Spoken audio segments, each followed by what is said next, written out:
안녕하세요. 최쌤의 농업톡톡의 최쌤입니다. 오늘은 7월 30일입니다. 시기적으로 포도의 과립 발달 과정 시기는 변색기에 접어들었습니다.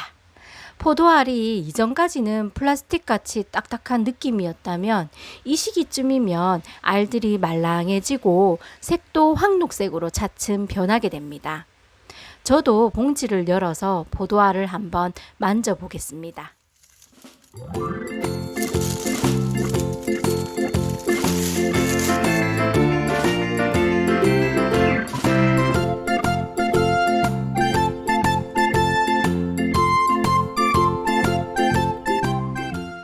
확실히 이전과는 다르게 말랑말랑해졌습니다. 포도알은 말랑해지는 시기를 연화기, 색이 변하는 시기를 변색기라고 합니다. 오늘은 포도의 과립 발달 과정을 이해하고 변색기 시점부터 당도가 올라가는 원리, 이 시기 양수분 관리에 대해서 알아보고 올해 심은 샤인의 일소피해에 대해서도 말씀드리겠습니다. 먼저 포도 과립의 발달 과정을 보시겠습니다. 창립 후부터 S자 곡선 형태로 발달합니다. 창립 후 5에서 7주 정도 1차 비대기로 과립이 빠르게 성장합니다. 이후 과립 비대가 잠시 멈추는 시기가 오는데요. 이 시기를 지연기라고 합니다. 씨가 있다면 씨가 딱딱해지는 시기인데요. 그래서 경액기라고도 합니다. 경액기가 지나면 7월 중순에서 말경, 과립이 연화되면서 색이 변해가는 변색기가 되고 이 시기부터 당도가 올라가면서 과립이 성숙이 됩니다. 과실의 성숙 기간은 나무의 능력과 척가량에 따라 달라집니다. 나무의 능력에 비해서 척가량이 많을 경우 성숙 기간이 길어질 것이고 능력이 좋은 나무의 적정 척가량일 경우에 수확기가 빨라질 것입니다. 지금 시기가 딱 변색기인데요. 우선 정상적이라면 변색기가 되면 지경의 물관 기능이 정지가 됩니다. 지경은 사진으로 참고하시고요. 모든 가지는 물관과 채관으로 이루어져 있는데요. 물관이 안쪽에, 채관이 바깥쪽에 형성이 되어 있습니다.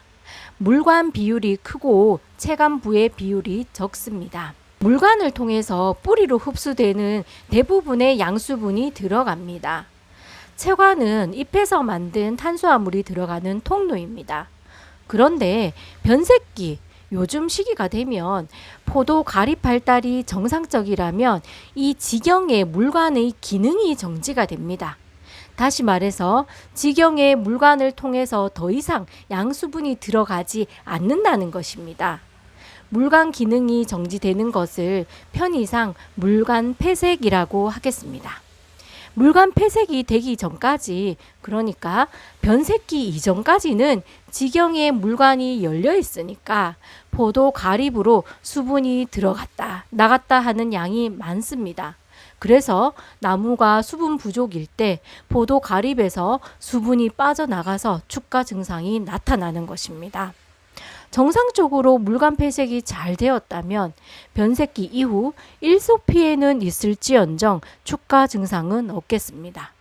또한 물관 기능이 정지되지 않은 변색기 전에는 물관을 통해서 물이 들락날락하니까 낮과 밤의 과립 무게도 차이가 납니다. 낮에는 수분이 좀 빠지니까 무게가 줄었다가 밤에는 수분이 충족되니까 또 늘어납니다. 이렇게 낮과 밤으로 줄었다 늘었다 합니다. 그러나 지금 시기 변색기가 되면 물관 폐색이 되기 때문에 더 이상 수분이 지경을 통해서 빠져나가지 않습니다. 수분이 빠져나가는 것은 포도알의 증산을 통해서 뿐입니다. 그래서 낮과 밤의 무게 차이가 거의 나지 않습니다.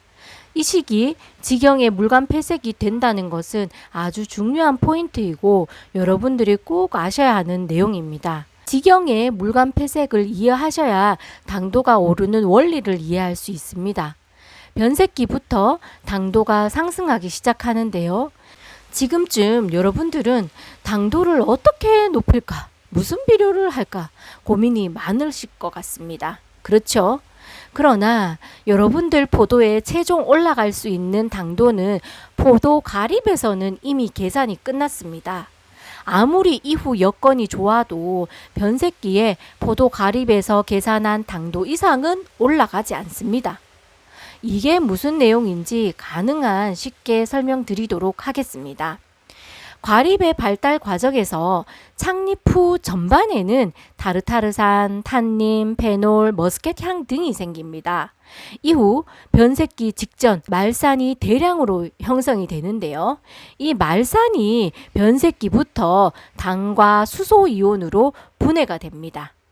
말산의 분해로 만들어진 수소 이온은 과립 밖의 칼륨 이온과 교환되는데요. 이 칼륨 이온이 잎에서 만든 포도당을 과립 내로 배달을 합니다. 따라서 포도의 당도는 말산의 분해로 인한 당과 가립 밖에서 들어오는 당의 합입니다. 당도가 높기 위해서는 말산이 많이 만들어져야겠지요.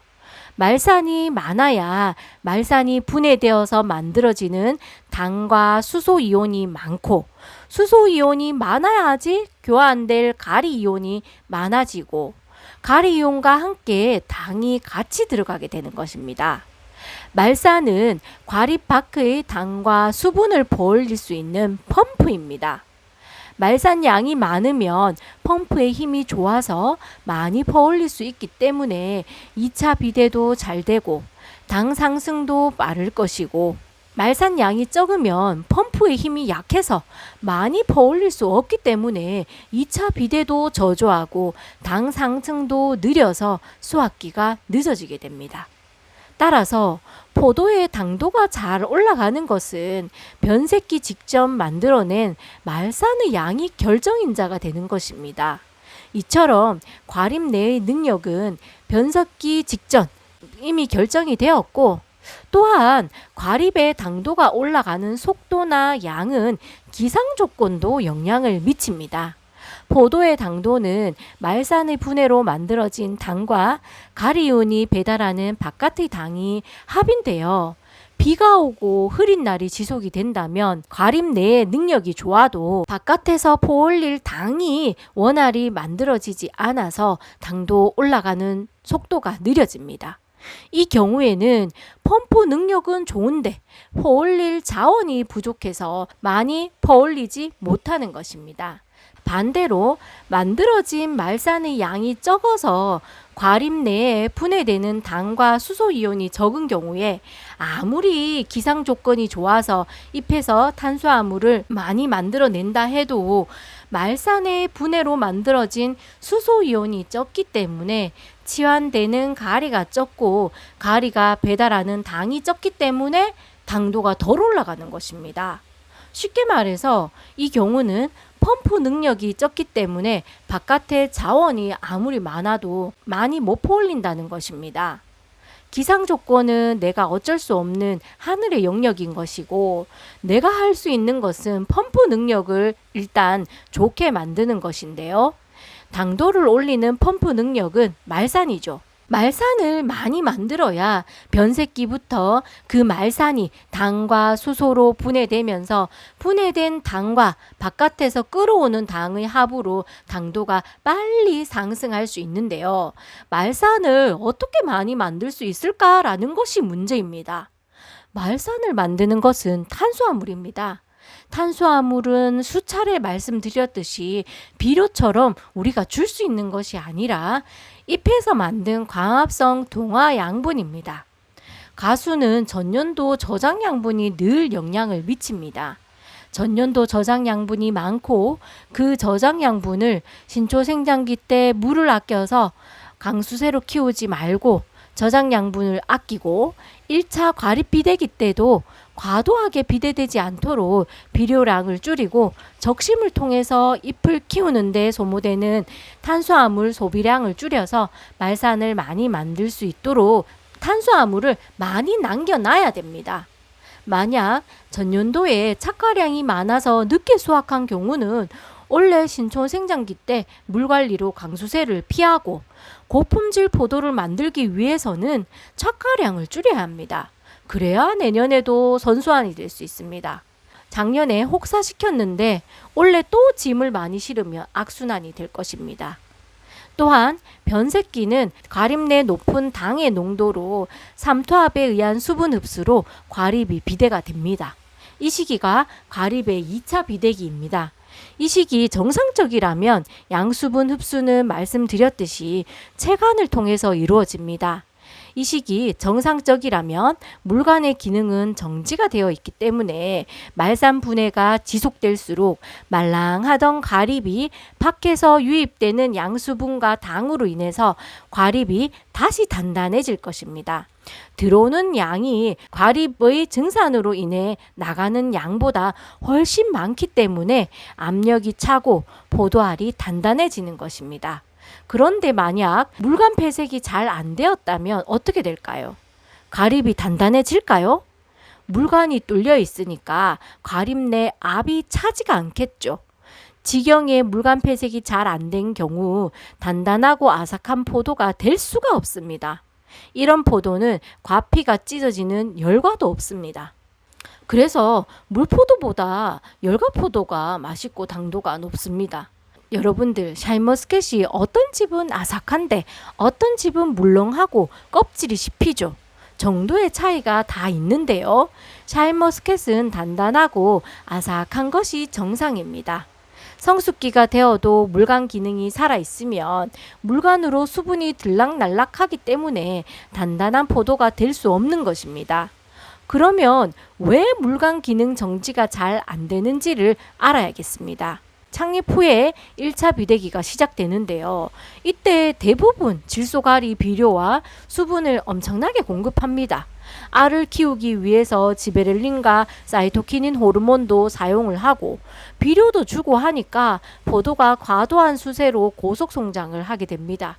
그 강수세로 인해서 지경은 굵어지고 자신의 능력에 비해서 과분하게 집을 크게 짓는 데에, 그러니까 알을 크게 만드는 데에 탄수화물 소비가 커지고 기능적으로는 제 기능이 안 되어서 변색기에 물관 폐색이 잘 안 되는 것입니다.